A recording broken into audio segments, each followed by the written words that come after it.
pessoal, então vamos aqui para o nosso segundo bloco, falando de classificação das constituições.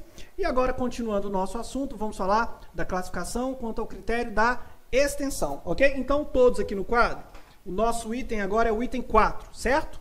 Então, item 4, classificação das constituições quanto à extensão.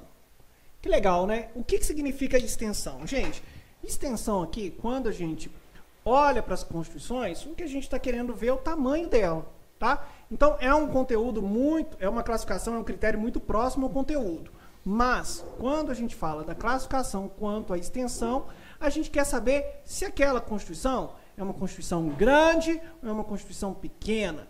E, na verdade, os termos utilizados aí para classificar as constituições quanto à extensão é se 4.1 as constituições serão constituições analíticas, também chamadas de constituição prolixa,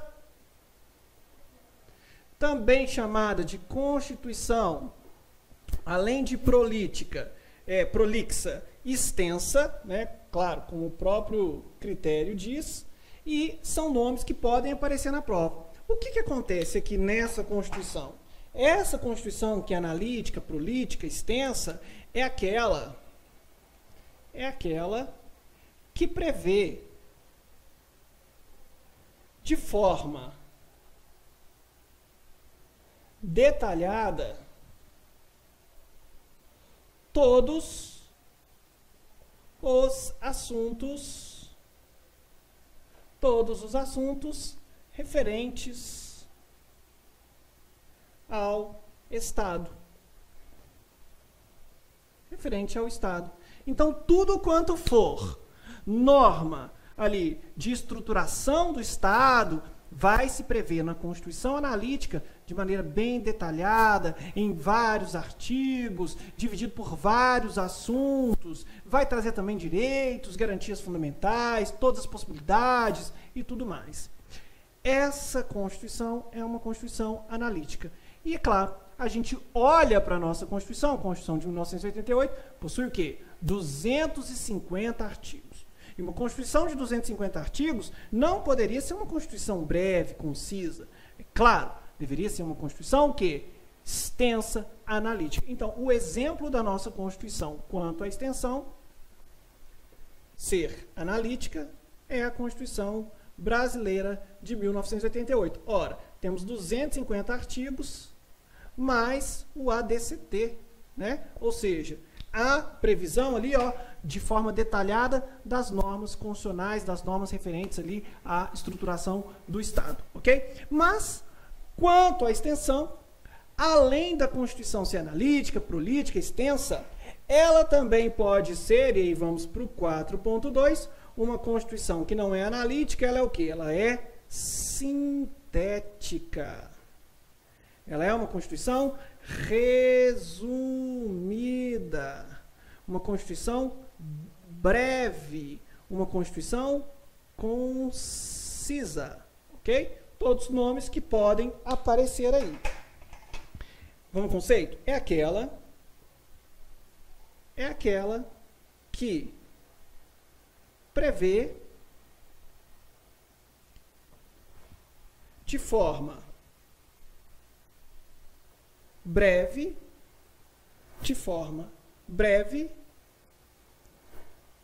as principais normas do Estado. Possui natureza, por ela ser breve, possui natureza principiológica. Possui natureza principiológica, ela é mais dotada de princípios mesmo, né? E aí, ó, o nosso exemplo de Constituição sintética, resumida, é a Constituição dos Estados Unidos, ok? Então, possui mais princípios aí do que efetivamente normas mesmo. Então, agora, enquanto vocês copiem, vou passar aqui para o critério 5, quanto à ideologia. Quanto à ideologia, gente, é uma classificação que a gente deve observar se a Constituição ela segue várias ideologias ou uma ideologia só, ok? Então, tintim para vocês. Quanto à ideologia, ela quer se referir, ó, refere-se às teorias políticas, ideologia, ok? Então, teorias políticas, ideologias. E aí, nesse sentido, nós podemos ter aqui, ó, 5.1, uma Constituição ortodoxa, ou 5.2, uma Constituição heterodoxa, ok? Uma Constituição ortodoxa ou uma Constituição heterodoxa também, nós podemos chamá-la de eclética. A ortodoxa, gente, vai seguir apenas segue não, né? Porque Constituição não segue, quem segue Twitter, né? Segue Periscope. Então, ortodoxa é aquela que se funda em apenas uma ideologia. Já a heterodoxa, ela, ou eclética, se funda, ou na verdade, não vamos colocar se funda não. Vamos colocar admite admite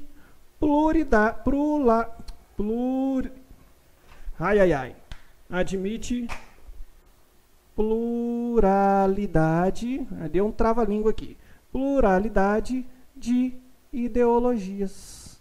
Que legal, né? É claro que a Constituição de 1988 é uma Constituição eclética, heterodoxa, tá? Então, o nosso exemplo aqui, ó, Constituição Brasileira de 1988.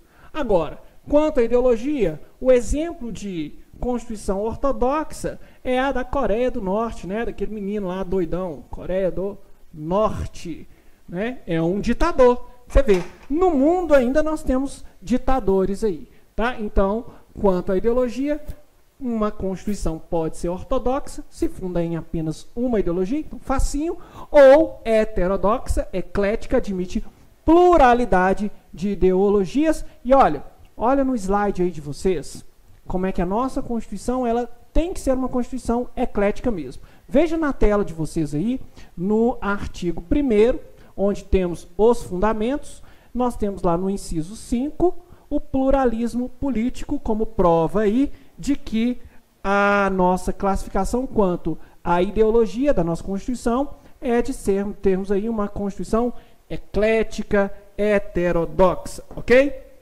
Então, agora, nós vamos para a classificação número 6. Classificação número 6.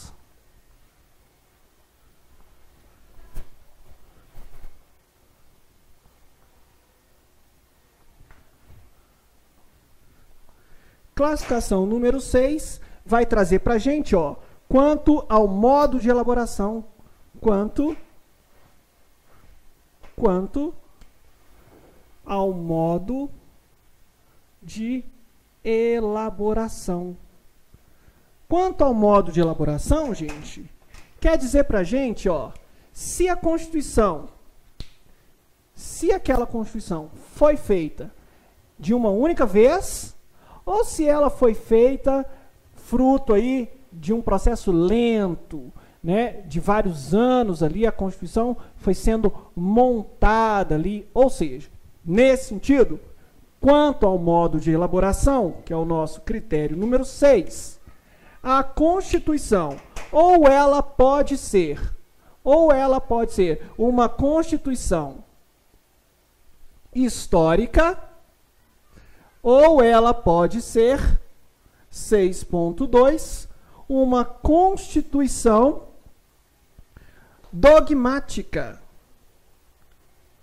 Ou a Constituição, ela vai ser uma Constituição histórica, ou ela vai ser uma Constituição dogmática.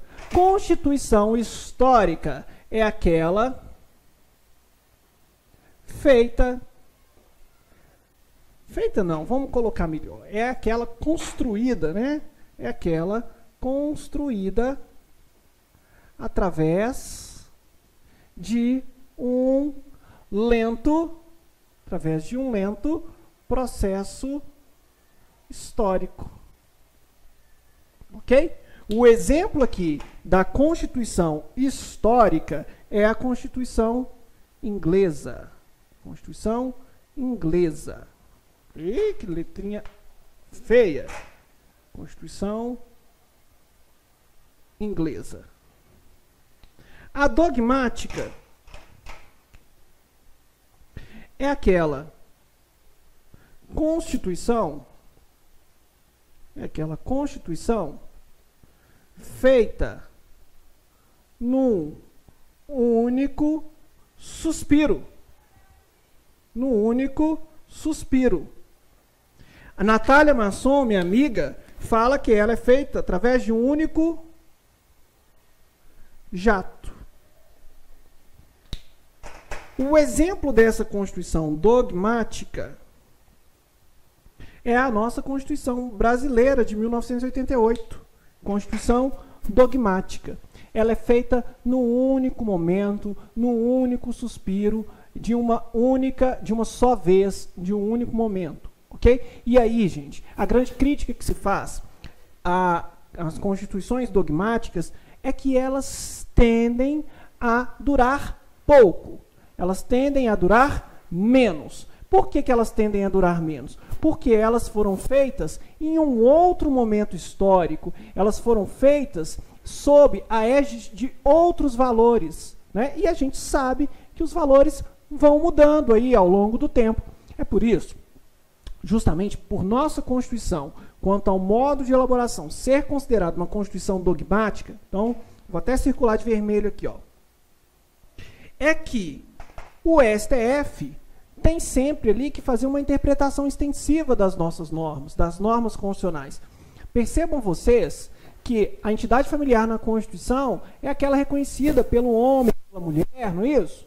E aí, o STF já fez uma interpretação extensiva, reconhecendo aí, ó, a união homoafetiva como entidade familiar também. Então, perceba, se a nossa Constituição não fosse uma Constituição dogmática, provavelmente isso já teria sido mudado na própria Constituição, sem que houvesse necessidade do STF fazer a interpretação extensiva. Então, portanto, quanto ao modo de elaboração, entendamos que a nossa Constituição, a Constituição brasileira de 1988, é uma Constituição dogmática, ok? E aí agora nós vamos para o nosso próximo critério, que é o critério de classificação quanto à estrutura, ok? Então vamos para o 7. Item 7. Classificação da Constituição quanto à estrutura.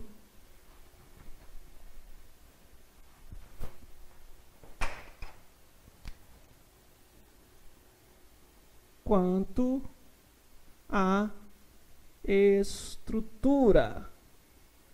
Quanto à estrutura, se refere ao grau de abstração das normas constitucionais.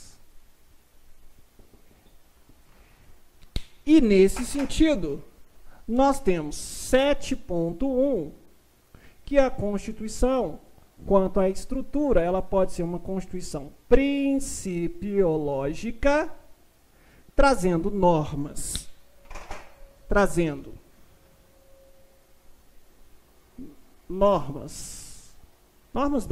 princípios, né?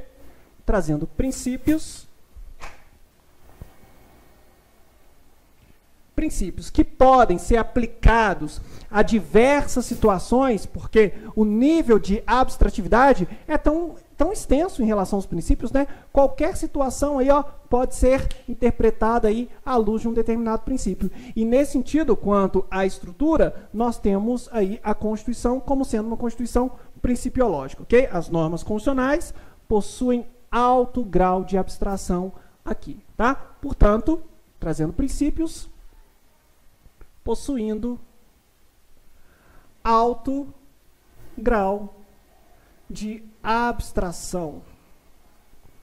Ou seja, qualquer situação concreta pode ser vista e interpretada à luz daquela norma, daquele princípio, tá? Bom, quanto à estrutura, sabemos que a Constituição pode ser principiológica, mas o 7.2, ela pode ser também uma Constituição preceptiva.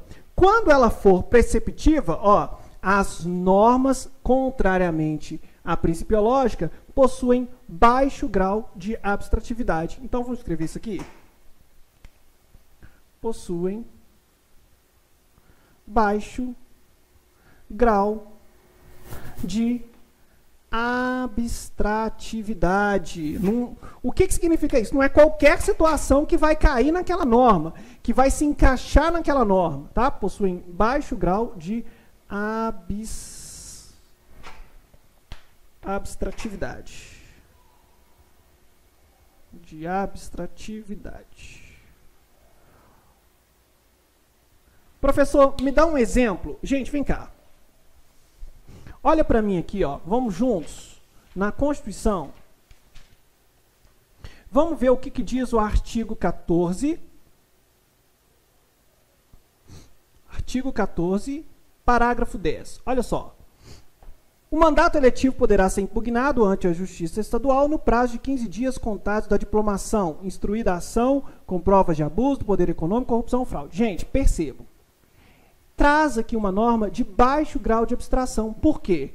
Porque está dizendo que o mandato eletivo pode ser impugnado ante a Justiça Eleitoral no prazo de 15 dias, contados da diplomação. Veja, só a situação de um caso de um candidato aí que assumiu, foi diplomado aí no cargo, mas ele se elegeu com fraude, ele se elegeu com abuso de poder econômico, o que pode fazer?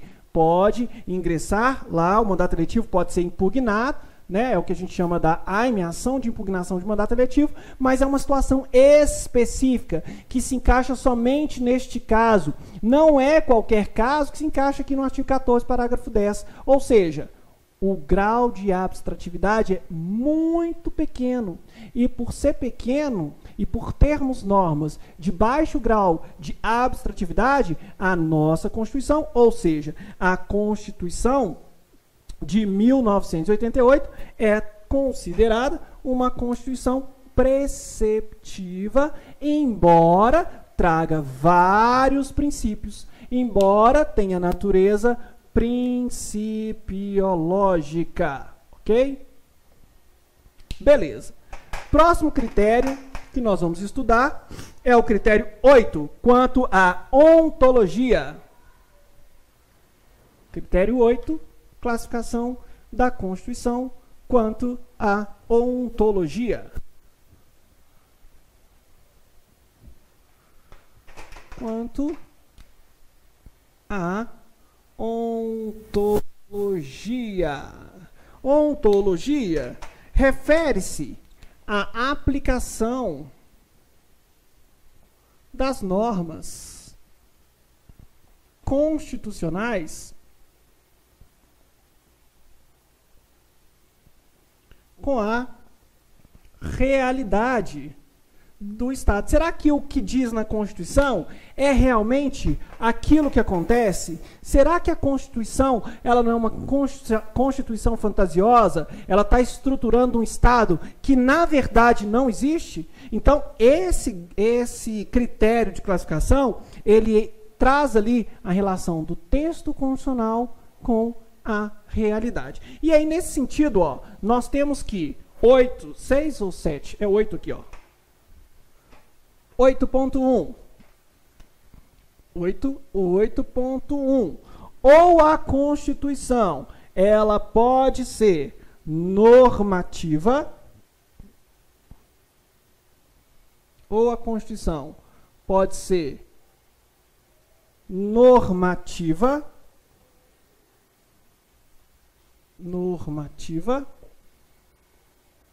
ou 8.2, a Constituição, ela pode ser nominal.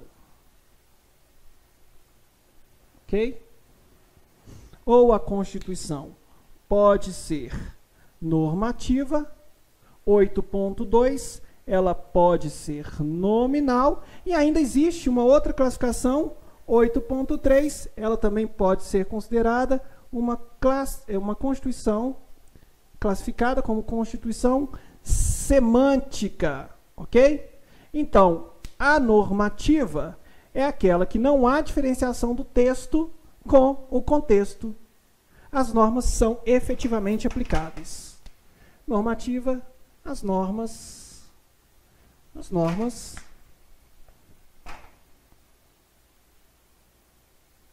são efetivamente aplicadas na realidade.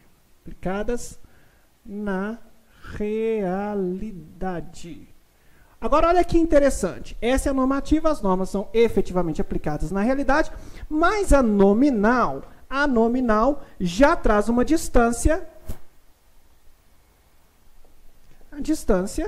entre as normas e o contexto real. Já traz uma distância entre as normas e o contexto com a realidade. Neste caso, a aplicação das normas, é deficiente. É o nosso caso, né? Existem normas que são aplicáveis com a realidade, mas existem normas que não possuem aplicação. A aplicação ela é deficiente. Exemplo, ó, Brasil, Constituição Brasileira, 1988, ok? Agora, veja, a Constituição semântica já não possui nenhuma efetividade. Ou seja, o que se prevê naquela Constituição não tem nada que se aplica. É fantasioso. A Constituição está lá, ela existe, mas ela não é aplicada, tá? E aí nós temos como exemplo aqui da semântica, ó, a Constituição da Somália, ok? Normativa, nós temos aqui como exemplo a Constituição dos Estados Unidos. Então, quanto à ontologia, que se refere à aplicação das normas constitucionais com a realidade, podemos ter uma Constituição normativa, uma Constituição nominal, que neste caso seria a nossa Constituição brasileira, ou a Constituição semântica, aquela que não possui nenhuma efetividade com a realidade, ok? E agora nós vamos encerrar este bloco e voltaremos com a classificação mais importante, que mais cai em prova, que é a classificação quanto à estabilidade, quanto à alterabilidade, quanto à mutabilidade, ok? Então, um abraço para vocês e até o próximo bloco. Tchau, tchau.